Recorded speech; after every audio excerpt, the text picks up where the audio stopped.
자, 오늘 본문 말씀을 가지고 여호수아 강의 22번째 시간으로 므낫세 반지파의 기업이라는 제목으로 함께 은혜를 나누겠습니다. 여기서 반은 하프, 반절을 말합니다. 므낫세 반절 지파의 기업이라는 제목으로 함께 은혜를 나누겠습니다. 함께 우리 제목을 따라 하시겠습니다. 므낫세 반지파의 기업. 한 번 더 따라 합니다. 므낫세 반지파의 기업. 네, 고맙습니다. 오늘은 여호수아서 17장에 대해서 강해를 하겠습니다. 먼저 이 앞서서 지난 시간 여호수아 16장의 말씀을 간단히 말씀드리겠습니다. 여호수아 16장 말씀은 요셉의 둘째 아들이었지만 야곱에 의해서 장자권을 부여받은, 그런 축복을 받은 에브라임, 그리고 에브라임의 자손들, 에브라임 지파의 땅 분배에 관한 이야기였습니다. 사랑하는 여러분, 에브라임이 서열적으로 보게 되면, 사랑하는 여러분, 요셉도 그렇고 에브라임도 그렇고요, 야곱의 11번째 아들이었음에도 불구하고, 사랑하는 여러분, 유다 지파 다음으로 가나안 땅 분배를 받게 된 이유는 하나님께서 이 요셉의 믿음과 요셉의 헌신과 이 믿음의 조상인 요셉의 수고를 기억하시고 그들의 자손과 후손들에게 복을 주신 것입니다. 사랑하는 여러분, 이 자리에 참여하신 분들, 그리고 말씀을 들으시는 모든 분들은 다 저와 여러분들은 믿음의 조상이 될 사람들이에요. 우리가 하나님을 잘 섬기고 하나님의 나라와 확장과 또 주의 몸된 교회와 어려운 이웃들을 위해서 하나님의 말씀을 잘 지키고 순종하고 살면 반드시 우리의 믿음을 보시고 우리의 자녀들, 우리의 후손들, 우리 가족들에게 큰 은혜와 복을 주실 줄로 믿습니다. 부디 여러분의 가정들이 다 여러분 까닭에 대대손손 벌고받는 신앙의 명문 가정들이 다 되기를 다시 한번 간절히 주의 이름으로 축복합니다. 자, 이러한 내용이 지난 시간 여호수아 16장의 말씀이었습니다. 자, 오늘은 여호수아 17장 말씀에 대한 강의를 하겠습니다. 여호수아 17장 말씀은 요셉의 첫째 아들이었던 므낫세, 그리고 므낫세의 자손들인 므낫세 지파가 땅을 분배받은 내용에 대한 이야기입니다. 여호수아 17장 므낫세 지파, 므낫세의 반절 지파가 땅을 분배받은 이 내용이 여호수아 17장에 기록이 되어 있는데, 내용적으로 보면 크게 두 부분으로 나눌 수가 있습니다. 먼저 1절부터 13절까지는 므낫세 지파가 받은 땅의 경계와 이름에 대해서 기록이 되어 있고요, 14절부터 18절까지의 말씀은 요셉의 두 아들이었던 이 에브라임과 므낫세의 자손들, 그러니까 에브라임 지파와 므낫세 지파가 이 자신들이 받은 땅에 대해서 여호수아에게 불만을 토로하는 내용에 대한 말씀입니다. 이 두 가지의 내용들을 오늘은 구분해서 하나하나 강의를 순차적으로 강의를 하겠습니다. 큰의 시간 되기를 다시 한번 간절히 주의 이름으로 축복합니다. 사랑하는 여러분, 먼저 1절부터 이제 13절까지의 말씀을 보겠는데요, 우리가 성경을 봉독해서 우리가 이미 알다시피, 그리고 하나님의 말씀 여호수아 17장 말씀을 읽어서 알다시피 참 읽기도 쉽지가 않습니다. 땅에 대한 지명과 또 경계에 대한 이야기이기 때문에 쉽지가 않아요. 따라서 1절과 2절 그리고 7절부터 11절까지의 말씀만 먼저 읽어보겠습니다. 17장 1절에서 2절 말씀 함께 보겠습니다. 므낫세 지파를 위하여 제비 뽑은 것은 이러하니라. 므낫세는 요셉의 장자였고 므낫세의 장자 마길은 길르앗의 아버지라. 그는 용사였기 때문에 길르앗과 바산을 받았으므로. 자, 1절 말씀, 므낫세 지파를 위하여 제비 뽑은 것은 이러하니. 요 므낫세는 요셉의 장자였고, 하지만 우리 지난 시간에 또 살펴본 대로 야곱에 의해서 이 요셉의 집안의 장자권이 누구에게 갔어요? 차남인 에브라임에게 갔어요. 믿음의 조상이 그렇게 기도하니까요, 사랑하는 여러분, 이 축복의 권세를 믿음의 조상에게 하나님께서 주셔서 이 에브라임이 이 장자권을 받게 되고 더 큰 은혜와 복을 받게 되었던 말씀을 우리 지난 시간에 살펴봤고요. 하지만 그가 생물학적인 관계로 볼 때는 므낫세가 요셉의 장자였습니다. 자, 그런데 므낫세의 장자 마길은 길르앗의 아버지라 그는 용사였기 때문에 길르앗과 바산을 받았으므로, 이게 말씀이 무슨 내용이냐? 우리는 일찍이 므낫세 반지파가 가나안 정복 전쟁 이전에 요단강 동편, 그러니까 오늘날로 말하면 요르단 지역을 정복하고 그 정복된 지역을 의 땅을 분배받았음을 우리가 말씀을 통해서 이미 살펴봤어요. 그 내용이에요. 므낫세의 장자 마길의 그 후손들이 이 요단강 동편 땅, 그러니까 오늘날 요르단 지역을 이미 정복을 하고 그 땅을 분깃으로 받았으므로 이 말씀이에요. 그리고 이제 나머지 아들들과 그 나머지 후손들이 요단강 서편, 오늘날 가나안 땅, 이스라엘 땅을 분배받았다는 내용이 이제 2절 이하의 말씀입니다. 우리 2절 읽겠습니다. 므낫세의 남은 자손을 위하여 그들의 가족대로 제비를 뽑았는데 그들은 곧 아비에셀의 자손과 헬렉의 자손과 이스라엘의 자손과 아스리엘의 자손과 세겜의 자손과 헤벨의 자손과 스미다의 자손이니 그들의 가족대로 요셉의 아들 므낫세의 남자 자손들이며. 아멘. 후손들이 요단 서편, 오늘날 이스라엘 땅을 분배받았다라는 말씀이고요. 그 땅의 이제 지명과 경계가 7절 이하에 나옵니다. 우리 7절부터 11절까지 말씀을 한번 보겠습니다. 므낫세의 경계는 아세르로부터 세게마 미무다까지며 그 오른쪽으로 가서 엔다부와 주민의 경계에 이르나니 다부아 땅은 므낫세에게 속하였으되 므낫세의 경계에 있는 다부아는 에브라임 자손에게 속하였으며. 9절 또 그 경계가 가나 시내로 내려가서 그 시내 남쪽에 이르나니 므낫세의 성읍 중에 이 성읍들은 에브라임에게 속하였으며 므낫세의 경계는 그 시내 북쪽이요 그 끝은 바다이며. 10절 남쪽으로는 에브라임에 속하였고 북쪽으로는 므낫세에 속하였고 바다가 그 경계가 되었으며 그들의 땅의 북쪽은 아셀에 이르고 동쪽은 이사갈에 이르렀으며. 11절 이사갈과 아셀에도 므낫세의 소유가 있으니 곧 베산과 그 마을들과 이블루함과 그 마을들과 도레 주민과 그 마을들이요 또 엔돌 주민과 그 마을들과 다낙 주민과 그 마을들과 무기또 주민과 그 마을들 새 언덕 지역이라. 아멘. 사랑하는 여러분, 우리가 하나님의 말씀을 다 읽었는데 이 지명들 몰라도 돼요. 여러분 제가 이 지도로 여러분 설명을 다시 한번 드릴게요. 여러분 나눠드린 페이퍼 보면 지도가 있고요. 또 우리 화면 보시면 되겠습니다. 여러분 므낫세 찾으셨습니까? 주황색으로 표시된 지역이에요. 동편 므낫세 먼저 보시고 그다음에 이제 므낫세를 보시겠어요. 동편 므낫세는 오늘날 요르단 지역이죠. 요단강 동편 지역. 이미 가나안 정복 전쟁 이전에 이스라엘 백성들이 이곳을 정복하고 나서 또 모세와의 언약을 통해서 하나님께서 므낫세 반지파에게 이 땅을 분깃으로 주었어요. 그리고 요단강 서쪽 지역, 이 므낫세가 차지한 지역이 저렇게 주황색 지역으로 크게 나타나고 있어요.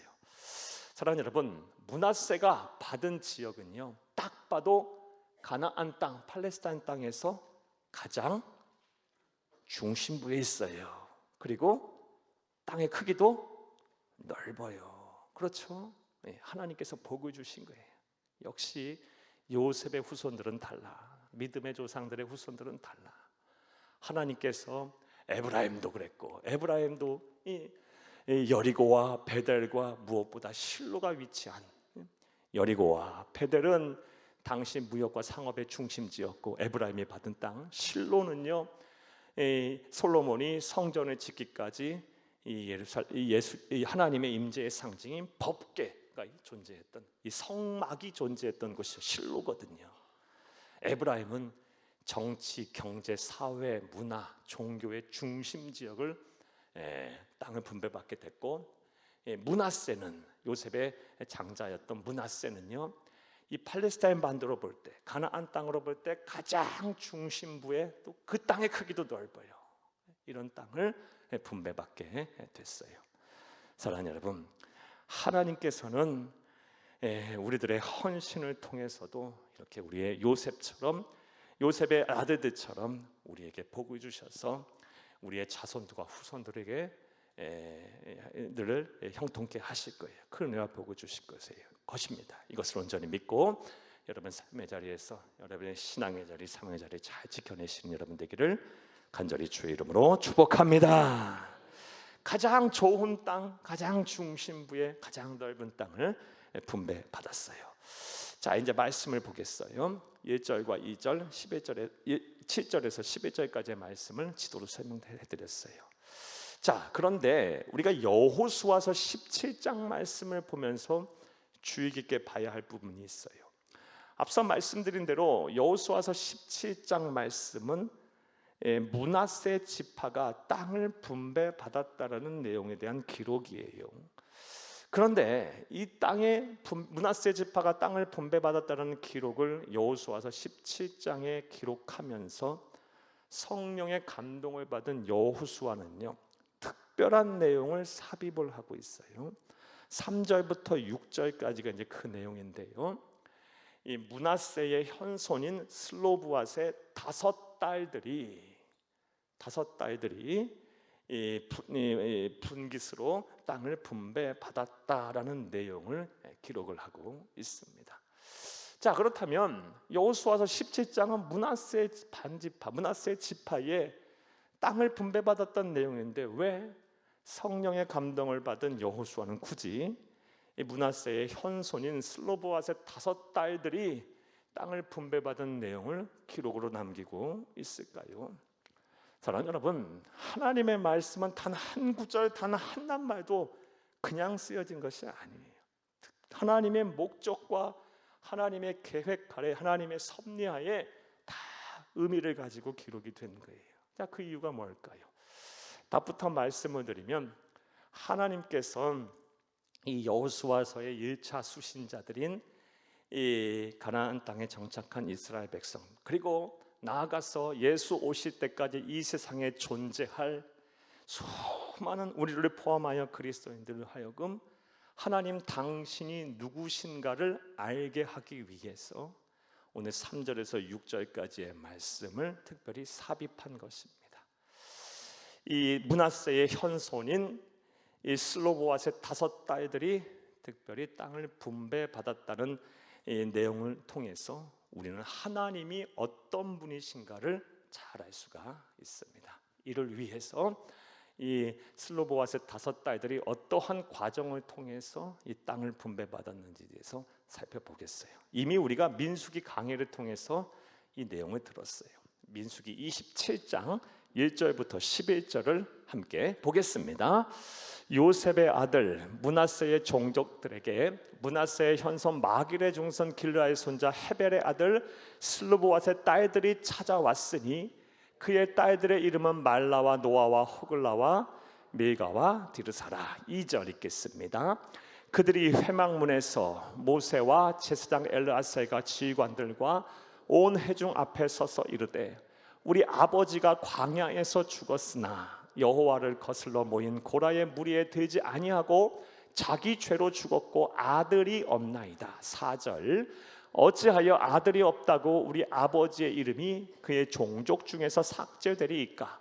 우리 아버지의 형제 중에서 우리에게 기업을 주소서 하매 모세가 그 사연을 여호와께 아뢰니라. 여호와께서 모세에게 말씀하여 이르시되 7절 슬로브앗의 딸들의 말이 옳으니 너는 반드시 그들의 아버지의 형제 중에서 그들에게 기업을 주어 받게 하되 그들의 아버지의 기업을 그들에게 돌릴지니라.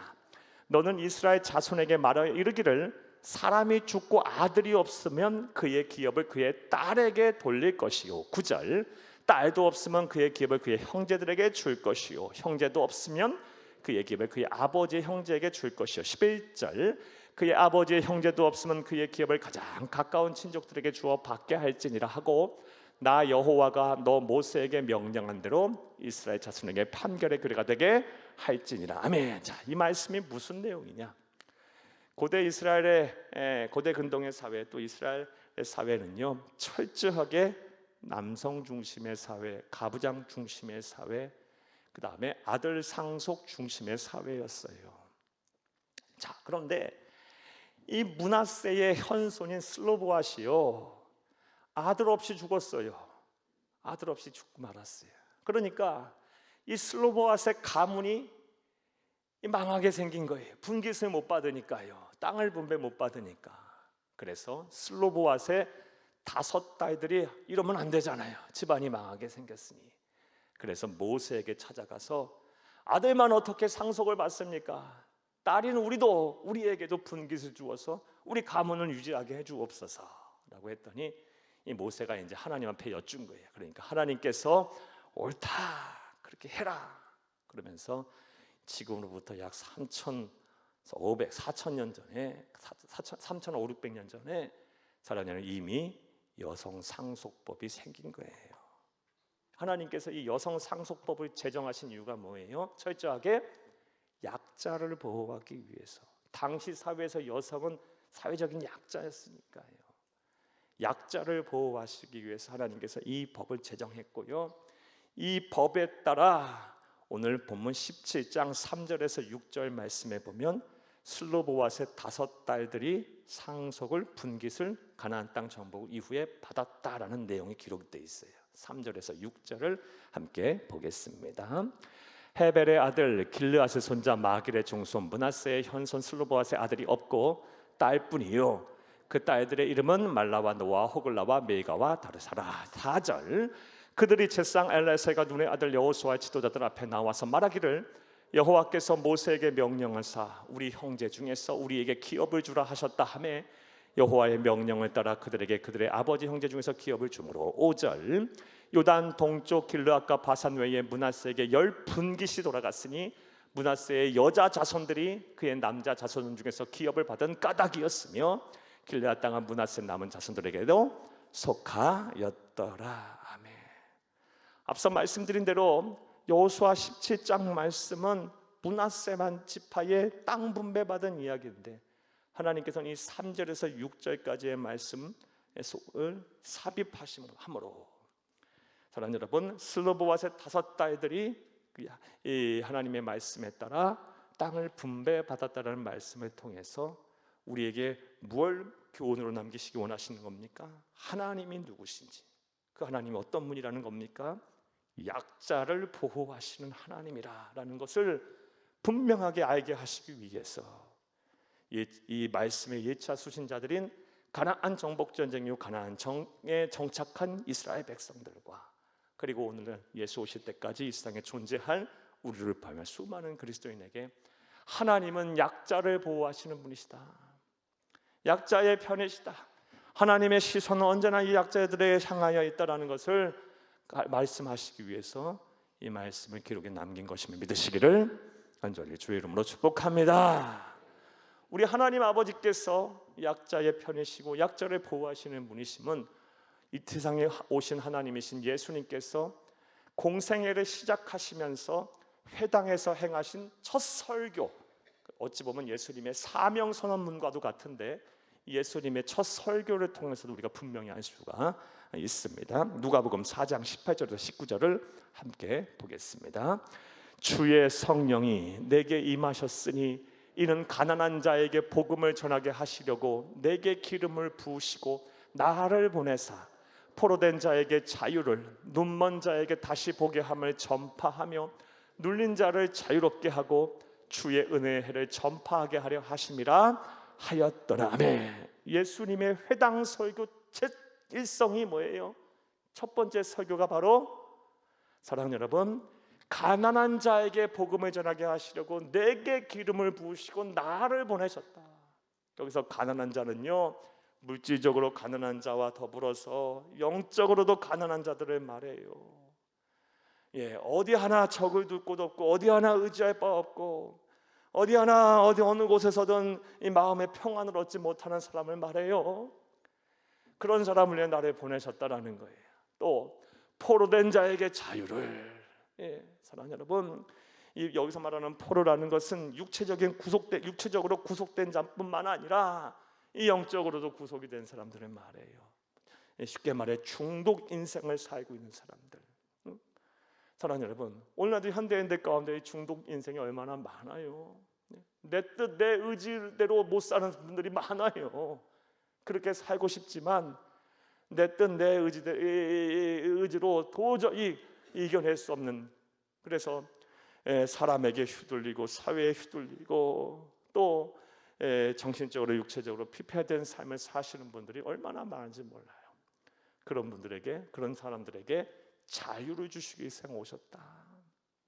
눈먼 자에게 다시 보게 함을. 육체적으로 장애가 있으신 분들뿐만 아니라 영적인 눈이 멀어서, 사랑하는 여러분, 하나님의 영광을 보지 못하고 하나님의 말씀을 듣지 못하고 하나님의 살아계심을 인정하지 못하는 사람들에게 다시 보게 함을, 믿음을 갖게 함을, 그리고 눌린 자에게 자유롭게 하고. 눌린 자는요, 사랑하는 여러분, 내 의지대로 못 사는 사람들 말이 역시, 사랑하는 여러분, 오늘날 얼마나 많은 이 사회적 약자들이 있는지 몰라요.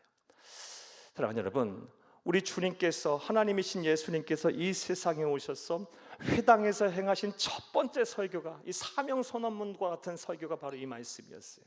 이를 통해서 하나님은 어떤 분이시다? 약자를 돌보시고 보호하시는 분이시다라는 것을 알 수 있어요.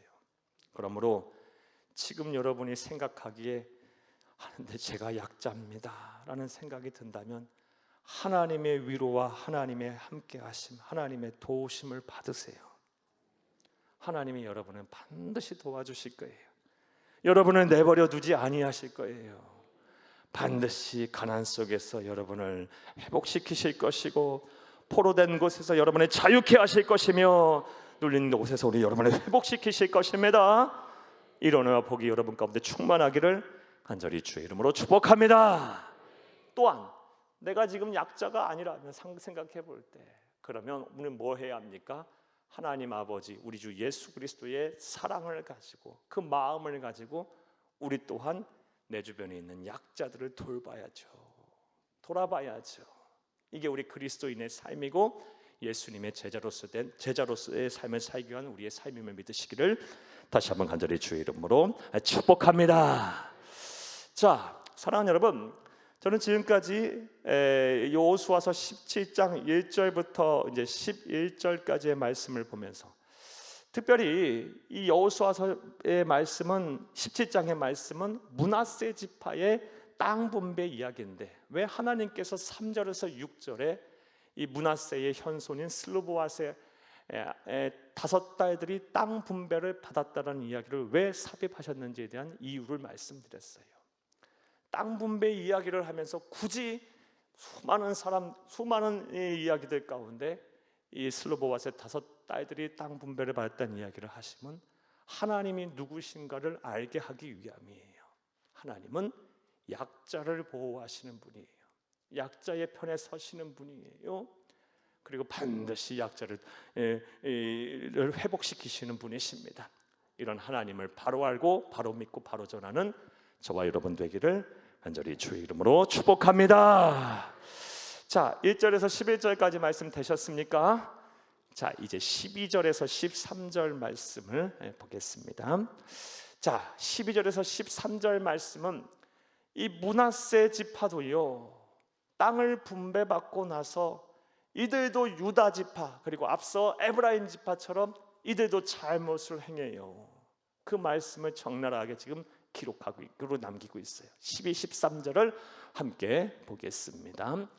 그러나 므낫세 자손이 그 성읍들의 주민을 쫓아내지 못하매 가나안 족속이 결심하고 그 땅에 거주하였더니 이스라엘 자손이 강성한 후에야 가나안 족속에게 노역을 시켰고 다 쫓아내지 아니하였더라. 아멘.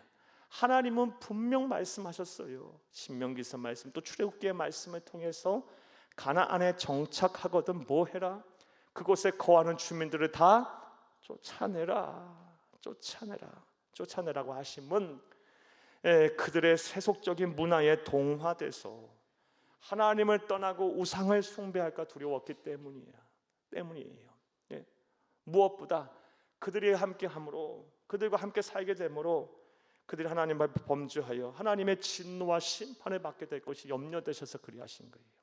그리고 그들이 이후에 강성해져서 그들로 하여금 그들 때문에 전쟁이 끊이질 않고 그들 때문에 어려움을 당할 것이 염려되셔서 하나님은 그의 사랑하는 백성들에게 그런 명령을 하셨던 거예요. 자, 그런데 유다 지파도 할 수 있는데 안 했고, 우리 앞서 살펴본 대로 에브라임 지파도 할 수 있는데 안 했어요. 또 오늘 본문 말씀에 보게 되면 므낫세 지파도 할 수 있는데 안 했어요. 그리고 안 한 이유는요, 그들을 노예로 삼아서 그들을 종처럼 부리려고 그런 목적을 가지고 그리했던 거예요. 자, 하나님의 말씀에 불순종한 거예요. 이후에 우리가 사사기의 말씀을 보게 되면 이 므낫세 지파가요, 그곳에 하나님의 말씀에 불순종하고 해요, 그곳에 거했던 그들이 분깃으로 받던 땅의 주민들을 쫓아내지 아니한 거로 인해서 큰 환난을 당합니다. 나중에 사사기서 6장 또 7장 말씀에 보게 되면 또 이후에도 말씀드리겠지만 이 미디안 족속들이요, 이스라엘을 쳐들어와서 이스라엘을 지배를 해요. 그리고 이 므낫세 지파의 자손 중에 하나였던 기드온이라는 사람이 나와서 그들을 정복하고 하나님의 말씀에 따라 그들을 몰아내기까지 그들은 큰 어려움을 당합니다. 자, 그런데 오늘 본문 12절 특별히 말씀을 보게 되면 우리가 이 하나님의 말씀에 불순종했던 이 므낫세 자손들의 이런 이야기를 하나님께서 기록하시면서 특별히 우리가 또 주목해 봐야 할 구절을 하나님께서 삽입을 하고 계세요. 우리 12절을 함께 보겠습니다. 12절입니다. 그러나 므낫세 자손이 그 성읍들의 주민을 쫓아내지 못하매 가나안 족속이 결심하고 그 땅에 거주하였더니, 이 말씀이 기록이 되어 있어요.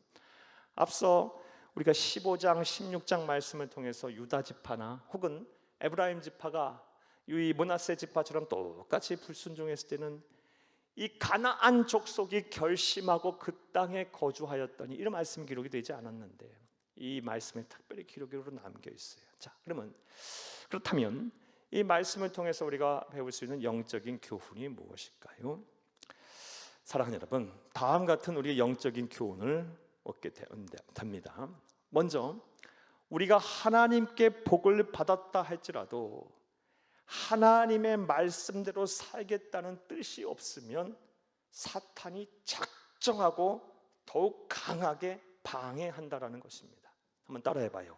하나님께 복을 받았더라도 하나님의 말씀대로 살겠다는 뜻이 없으면 사탄이 작정하고 더욱 강하게 방해한다. 므낫세 지파는요, 그 땅에 자신들이 분깃으로 받은 땅의 주민들을 능히 쫓아낼 수 있었어요. 하지만 하나님의 뜻에 순종하지 않고 쫓아내지 아니하였더니요, 그곳에 거주하던 주민들이 결심을 했대요. 그리고 그 땅에 살았답니다. 더욱 작정하면서 일을 간 거예요. 언젠가 내가 반드시 보복하리라, 반드시 우리에게 침략한 이스라엘 백성들 쫓아내리라, 일을 가면서 원수 갚을 날만 기대하며, 사랑하는 여러분, 그곳에 거주했다라는 말씀이에요. 우리도 똑같아요. 므낫세 지파는 얼마나 많은 복을 받았습니까? 가나안 땅에서 가장 중심부에, 그것도 가장 넓은 땅을 분배받았어요. 어마어마한 복을 받은 거예요. 무엇보다 그의 믿음의 조상인 요셉의 그런 헌신과 노고를 통해서 하나님 기억하사 복을 주신 거거든요. 그런데 그런 엄청난 복을 받았다 할지라도 그들이 하나님의 뜻에 순종하지 않았더니 능히 할 수 있음에도 불구하고 말씀대로 살겠다는 뜻이 없으니까요. 사랑하는 여러분, 거주민들이 작정하고 결심하면서 그들을 방해하고 그들을 어렵게 했던 거예요. 사랑하는 여러분, 우리도 마찬가지예요. 우리가 세상을 살면서 뭘 조심해야 하냐? 우리가 복을 받기 위해서 노력하는 것도 중요해요. 하지만 복을 받은 이후에 우리의 행동 또한 참 중요해요.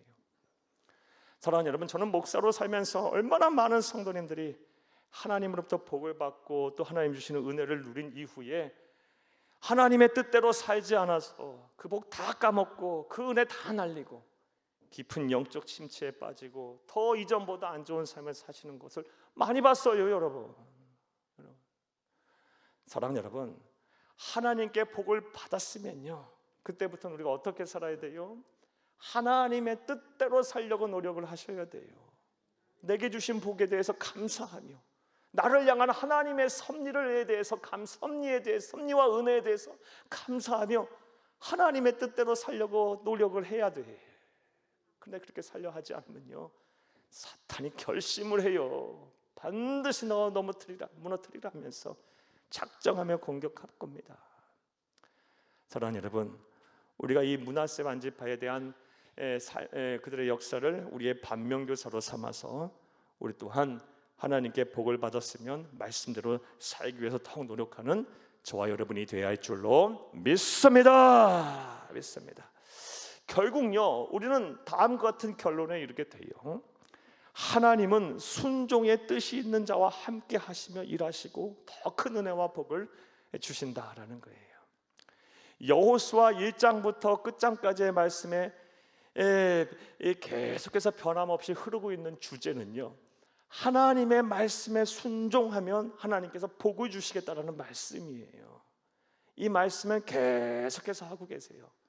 너희들의 힘으로는 안 된다 할지라도 나의 말에 순종하게 되면 내가 너와 함께 할 것이고 내가 너를 도와주었어. 반드시 그 땅을 취하리라.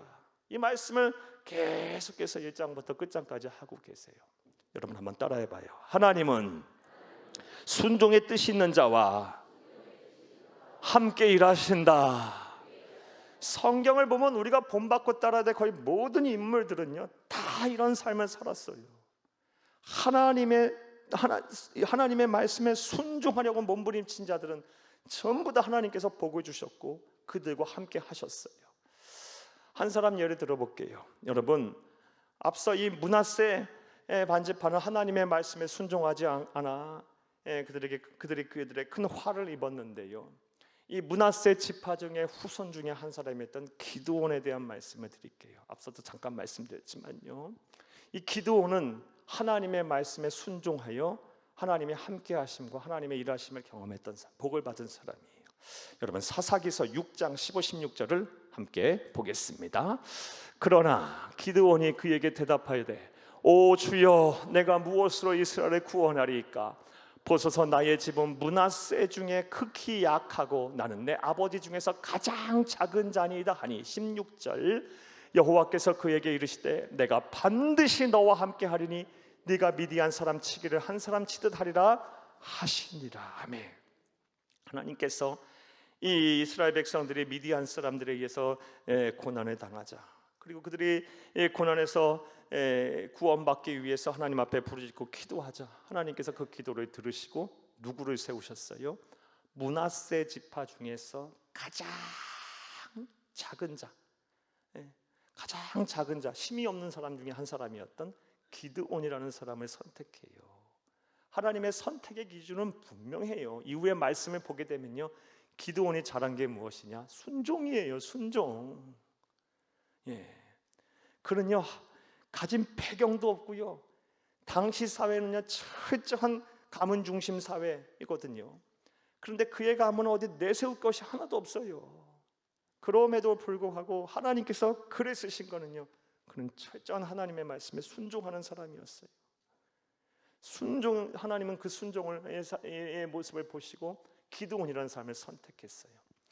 그래서 그가 이제 미디안 사람들 쫓아내는 모습을 보겠어요. 사사기서 7장 15에서 23절을 함께 보겠습니다. 기드온이 그 꿈과 해몽의 말을 듣고 경배하며 이스라엘 진영을 돌아와 이르되 일어나라, 여호와께서 미디안과 그 모든 진영을 너희 손에 넘겨주셨느니라 하고 300명을 세대로 나누어 각 손과 나팔과 빈 항아리를 들리고 항아리 안에는 횃불을 감추게 하고 17절 그들에게 이르되 너희는 나만 보고 내가 하는 대로 하되 내가 그 진영 근처에 이르러서 내가 하는 대로 너희도 그리하여 나와 나를 따르는 자가 다 나팔을 불거든 너희도 모든 진영 주위에서 나팔을 불며 이르기를 여호와를 위하라, 기드온을 위하라 하라 하니라. 19절 기드온과 그와 함께한 100명이 이경초에 진영 근처에 이른즉 바로 파수꾼들을 교대한 때라. 그들이 나팔을 불며 손에 가졌던 항아리를 부수니라. 세 대가 나팔을 불며 항아리를 부수고 왼손에 횃불을 들고 오른손에 나팔을 들어 불며 외쳐 이르되 여호와와 기드온의 칼이다 하고 21절 각기 제자리에 서서 그 진영을 애워싸며 그 온 진영의 군사들이 뛰고 부르짖으며 도망하였는데 22절 300명이 나팔을 불 때 여호와께서 그 온 진영에서 친구끼리 칼로 치게 하심으로 적군이 도망하여 스레 베스다에 이르고 또 답밭에 가까운 아메몰라의 경계에 이르렀으며 23절 이스라엘 사람들은 납달리와 아사이가 온 므낫세로부터 부름을 받고 미디안을 추격하였더라. 아멘. 수많은 미디안의 대군을요 뭐로 이겼어요? 몇 명이? 300명이요. 여러분 항아리와 횃불 들고 나팔 불고 이겼어요. 전쟁은 칼과 창으로 싸우는 거 아닙니까? 그런 것 갖고 나와 싸우지 않고 수만 명의 이 미디안 대군을요 300명에서 항아리 들고 횃불 들고 나팔 들고 싸워 이겼어요. 하나님이 함께 하신 전쟁이었어요. 승리케 하신 전쟁이었어요. 사랑하는 여러분, 이게 상식적으로 이해가 됩니까? 사랑하는 여러분, 그런데 기드온은 하나님의 말씀이니까 순종한 거예요. 기드온이 순종하니까 그 순종의 본을 따라 300명이나 순종의 사람이 선택이 됐고 그 300명의 순종의 사람과 기드온이 함께하니 하나님께서 그들의 순종을 보시고 일하신 거예요. 사랑하는 여러분, 하나님은 순종의 뜻이 있는 자와 함께 일하십니다. 하나님의 말씀이라면 때로는 내 지금 상황과 형편에 도저히 적용도 할 수 없고 이해도 안 되고 또 이 말씀에 순종하기가 쉽지 않다 할지라도 묵 참고 하나님의 말씀이라면 온전히 그 순종의 길을 걸어가세요. 사랑하는 여러분, 그리하면 반드시 하나님께서 여러분과 함께 하실 거예요. 여러분을 위해서 일하실 것입니다. 여러분에게 섭리하실 것입니다. 이런 은혜와 실천이 저와 여러분 가운데 충만하기를 간절히 주의 이름으로 축복합니다. 축복합니다. 자, 12, 13절 되셨습니까? 자, 이제 14절에서 18절 내용적으로 볼 때 앞서 서두에 구분한 이제 두 번째 내용이 되겠습니다. 1절부터 13절까지의 말씀은 서두에서도 말씀드렸듯이 이 여호수아서 17장의 첫 번째 부분 므낫세 지파가 땅을 분배받았다는 내용에 대한 이야기고요. 자, 이제 14절에서 18절까지의 말씀은 두 번째 내용으로 요셉의 두 아들이었던 에브라임과 므낫세, 그들의 후손인 에브라임 지파와 므낫세 지파가 땅을 분배받고도 가장 좋은 땅들을 분배받고도 가장 큰 땅들을 분배받고도 여호수아에게 찾아와서 불만을 제기해 원망과 불평을 했던 내용이에요.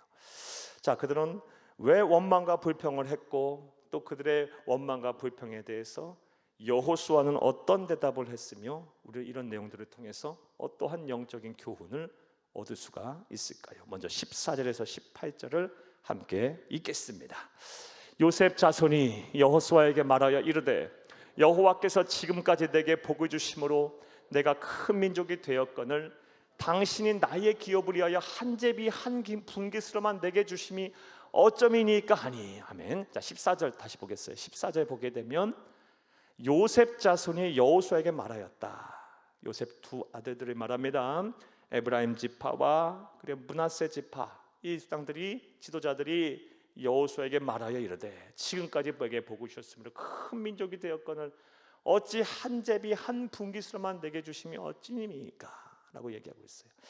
여러분 지도를 보셔서 알겠지만 므낫세 지파와 에브라임 지파는요 가나안 땅에서 가장 중심부에 있어요. 가장 무역과 상업의 중심지가 있고요, 이 종교와 정치의 중심지인 실로가 위치해 있고요. 그리고 가장 넓은 땅을 분배받았고요. 사방팔방 교통의 요지예요. 가장 살기 이상적인 곳이에요. 그리고 므낫세 반지파, 그러니까 요단 동편에 받은 그 땅은요, 광활한 목초지예요. 물이 풍부하고요, 가축들이 잘 살기 좋은 곳이에요. 그런 땅을 분배받았는데 와가지고 뭐라고 하고 있어요? 우리가 큰 민족을 이뤘는데 어찌 한 분깃들만 주십니까? 라고 요구하고 있어요. 자, 사랑하는 여러분, 그렇다면 왜 이 므낫세 지파와 에브라임 지파의 사람들은, 이 지파의 후손들은요, 자손의 후손들은 왜 이런 원망과 불평을 하면서 왜 여호수아에게 찾아왔을까요? 그 이유는 명확하죠. 뭐 때문에 그럽니까? 욕심 때문에요. 욕심 때문에. 이것 때문에 그런 거예요. 사랑하는 여러분, 이 욕심이 문제예요. 욕심이 문제예요. 하나 가지면 두 개 갖고 싶고, 두 개 가지면 세 개 갖고 싶고, 좋은 것 갖고 싶고, 가졌으면 더 좋은 것 갖고 싶고, 예? 내가 안 가진 거 남이 갖고 있으면 내가 그것도 나도 그거 갖고 싶고, 내가 못한 거 남이 하고 있으면 나도 그거 하고 싶고, 이 욕심이 문제예요. 사랑하는 여러분, 므낫세 지파와 에브라임 지파에게 하나님은 얼마나 많은 복을 주셨습니까? 이스라엘 12지파 중에서 어찌 보면 가장 큰 은혜와 복을 주신 거예요. 예? 사랑하는 여러분, 믿음의 조상인 요셉의 헌신과 수고와 노고를 하나님은 기억하시고 그에게 약속하셨던 말씀을 이루셨는데, 예, 그들은요, 욕심이 생겨서 어찌 우리에게 한 분깃만 주십니까? 라고 요구하고 있어요. 오늘 우리에게도 시사하는 바가 커요. 우리 그리스도인이 이 세상을 살면서 경계해야 할 것이 무엇이다? 이 욕심이에요. 우리가 하나님의 자녀로서 바른 성화의 길을 가고 예수 그리스도의 제자로서 바른 삶을 살며 하늘 행복, 하나님 주신 은혜를 누리고 살려면, 그 은혜를 유지하고 살려면 이 욕심을 경계해야 돼요. 하나님, 욕심이 우리 안에 다 누구나 생기기 마련이에요. 그러면 좀 더 구체적으로 생각해 보겠어요. 우리가 이 경계해야 될 욕심이 우리 안에 들어오게 되면 우리에게 어떤 일들이 일어나게 되는 걸까요? 사랑하는 여러분, 이와 관련한 말씀을 한번 보겠습니다. 마가복음 4장 19절을 함께 보겠습니다.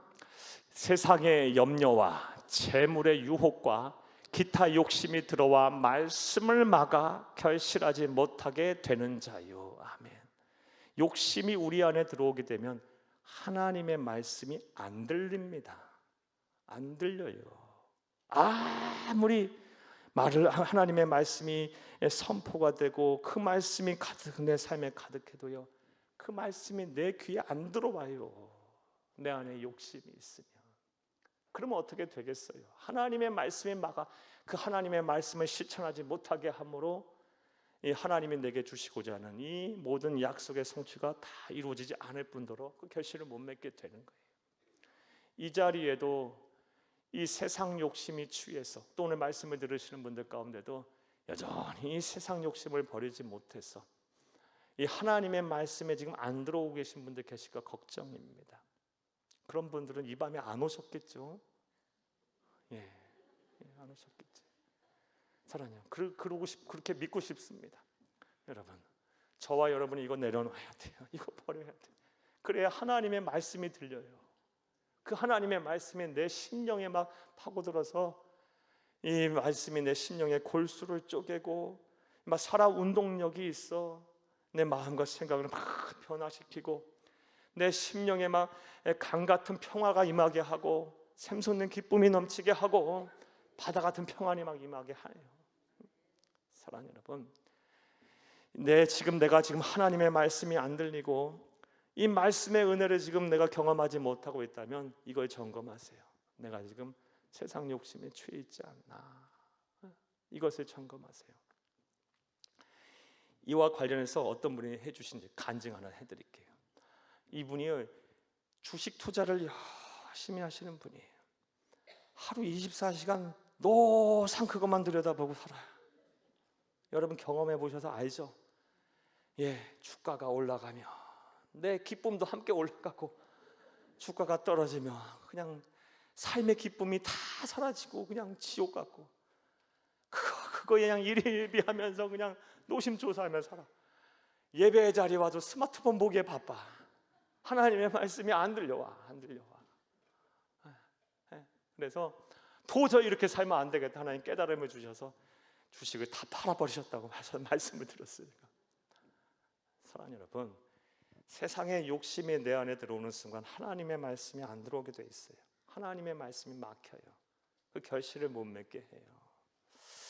자, 이것을 야고보서에서는 이렇게 표현을 합니다. 야고보서 1장 14, 15절을 함께 보겠습니다.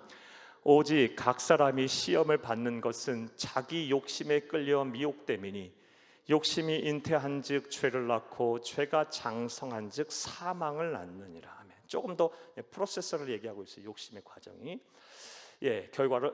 결과를 향해 가는 프로세스를 얘기하고 있어요.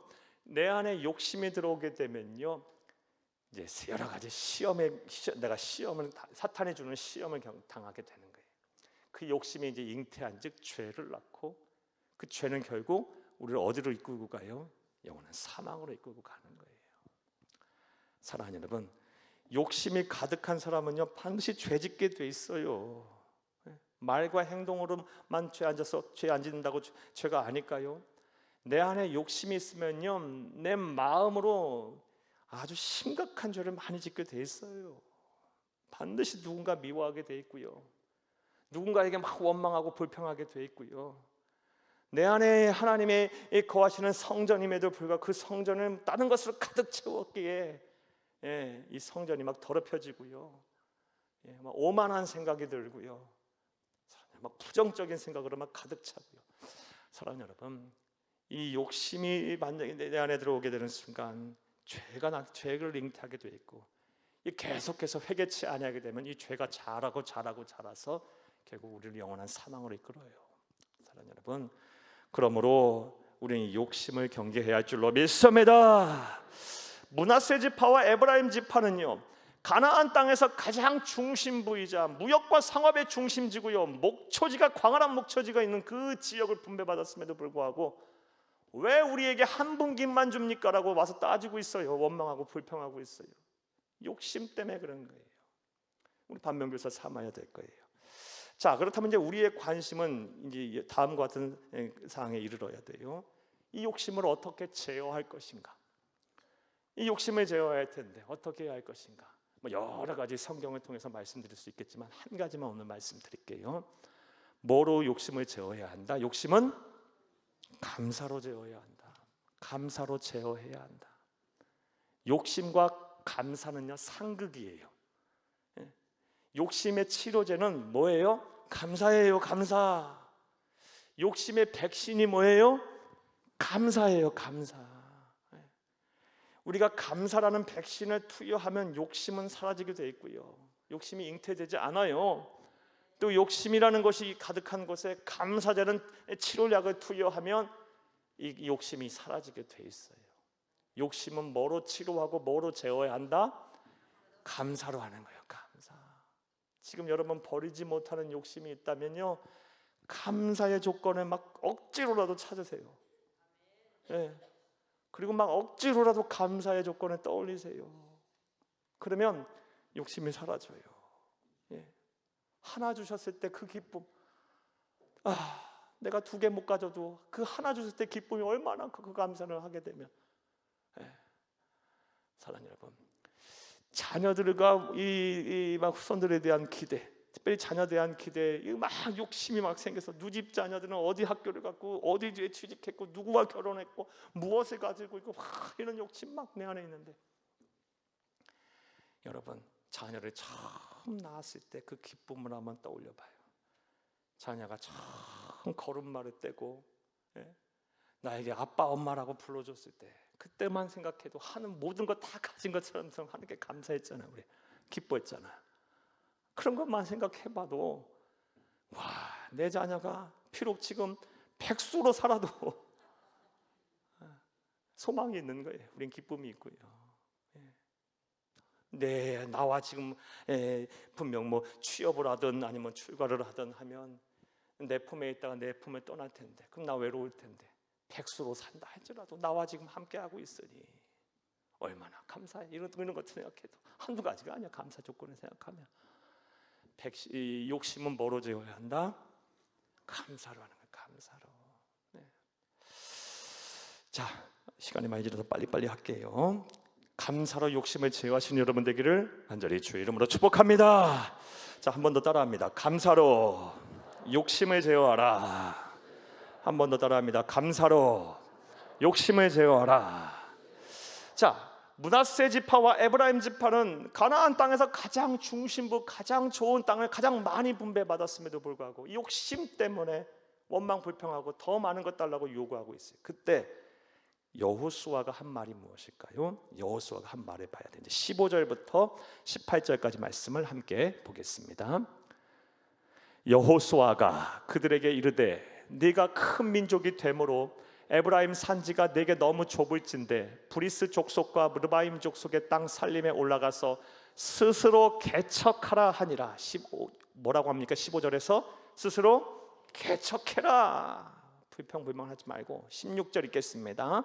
요셉 자손이 이르되 그 산지는 우리에게 넉넉하지도 못하고 골짜기 땅에 거주하는 모든 가나안 족속에게는 베스안과 그 마을에 거주하는 자이든지 이스라엘의 골짜기에 거주하든지 다 철병거가 있나이다 하니 변명합니다. 그러자 17절 뭐라고 합니까? 여호수아가 다시 요셉의 족속 곧 에브라임과 므낫세에게 말하여 이르되 너는 큰 민족이요 큰 권능이 있은즉 한 분깃만 가질 것이 아니라 18절 그 산지도 내 것이 되리니 비록 살림이라도 네가 개척하라 그 끝까지 내 것이 되리라. 가나안 족속에 비록 철병거를 가졌고 강할지라도 네가 능히 그를 쫓아내리라 하였더라. 아멘. 저항적으로 볼 때 네가 능히 그를 쫓아내리라 이 말에는 어떤 단어가 생략이 됐습니까? 하나님이 함께 하시면. 여호수아는 이 고백을 계속 하잖아요. 민수기에서도 했고 또 지금 여호수아서에서 계속 하고 있잖아요. 하나님이 너희와 함께 하시면 반드시 철병거 가지고 있더라도 쫓아낼 것이다. 뭐 해라? 스스로 개척해라. 그 땅을 정복해라. 취해라 라고 말하고 있어요. 자, 이러한 여호수아의 말을 통해서 우리는 또 다른 영적 교훈을 얻을 수가 있어요. 사랑하는 여러분, 하나님이 내게 주시겠다고 약속하신 복을 내가 얻기까지는 뭐 해야 되는 겁니까? 개척해야 하는 거예요, 여러분. 그냥 감나무의 밑에서 감이 떨어지기만 해 오래 기다리고 있으면 그 감이 언제 내 입으로 떨어지냐고요. 떨어진다 한들 입으로 들어가겠냐고요. 그게. 사랑하는 여러분, 기도만 하지 말고 기도도 안 해. 대부분의 사람들이 기도도 안 해. 기도만 해도 참 다행이야. 하나님이 약속해 주신 그 복을 받기까지 기도만 해도 대단한 거야. 기도만 해도 돼. 그런데 그 기도도 안 하고 그냥 막연하게 하나님 목사님 나는 믿음이 있어요. 당연히 이루실 줄을 믿어요. 그리고 끝나. 이건 믿음이 있는 척하는 거예요. 척하는 거. 솔직히 말씀드려서 믿음은 행함이 따라가야지. 행함이 없는 믿음은 영혼이 없는 것, 사람이 영혼이 없는 것 같은 죽은 믿음이라 그랬는데, 사랑하는 여러분, 반드시 믿음의 행위에 걸맞는 그런 믿음에 걸맞는 행위가 동반돼야 되는 거예요. 뭐 해야 돼요? 개척하라. 개척해야 되는 거예요. 자, 그러면 여기서 개척하다는 말은 무슨 뜻일까요? 뭐 하라는 걸까요? 사랑하는 여러분, 이 개척하다에 오늘 본문에 사용된 히브리어 원어가 베레타라는 단어예요. 베레타. 이 베레타는 여러 가지 뜻이 있는데 주된 뜻 몇 가지 말씀드리면 잘라내다, 도려내다, 청소하다라는 뜻, 이 첫 번째 뜻이 있고, 두 번째 뜻은요 도전하다, 기경하다. 기경이 뭐예요? 갈아엎다, 갈아엎는 거예요. 논과 밭을 기경하다 이런 뜻이 있어요.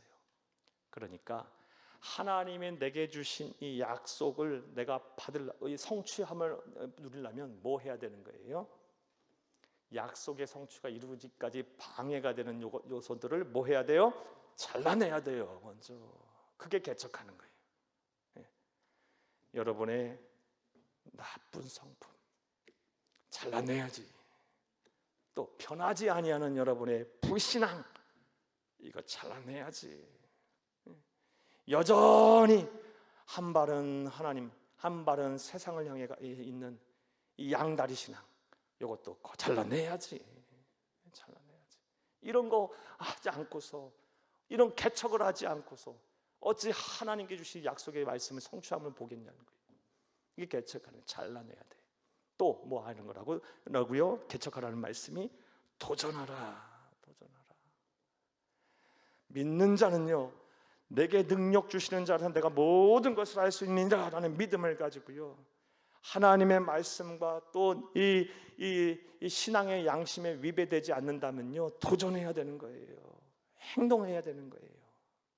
다 그 기준이에요. 내 신앙의 양심에 거스르지 않고 무엇보다 하나님의 말씀에 벗어나지 않는다, 이 기준으로 딱 삼고 그 기준에 벗어나지 않는다면요, 기도하고 믿습니다 그러고 도전하는 거예요. 그게 개척하는 거예요.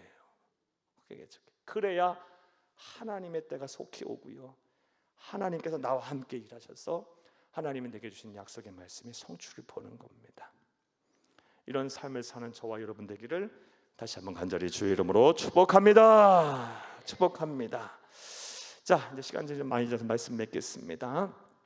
오늘은 여호수아서 17장 말씀을 살펴보면서 하나님 우리에게 주신 영적 교훈들을 얻었어요. 여러 가지 하나님의 음성을 들었습니다.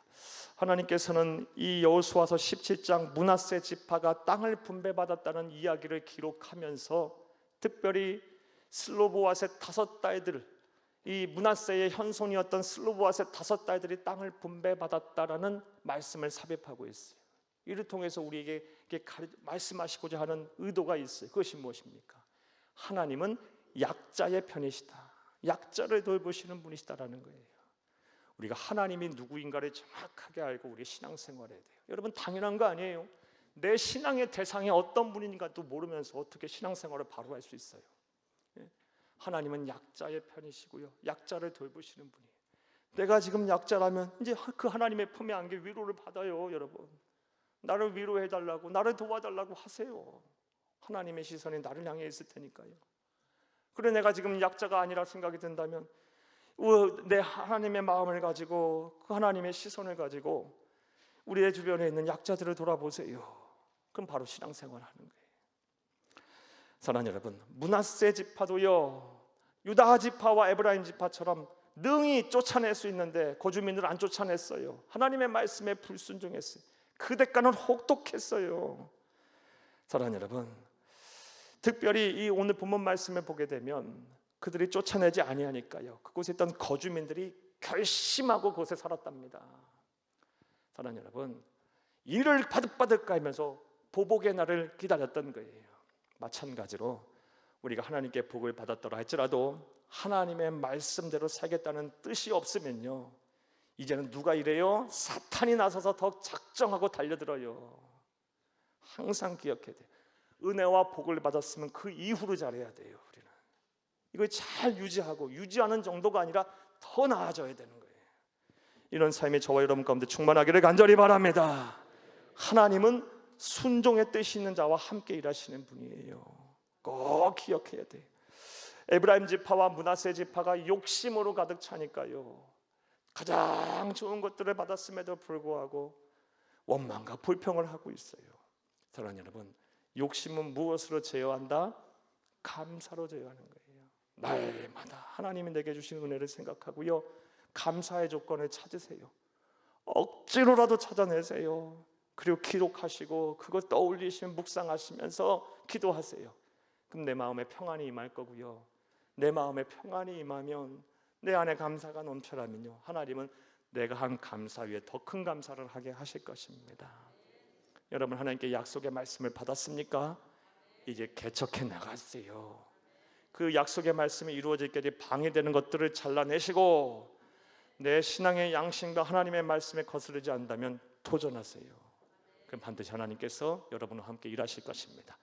이런 은혜와 실천이 저와 여러분 가운데 함께하기를 간절히 주의 이름으로 축복합니다. 축복합니다. 축복합니다.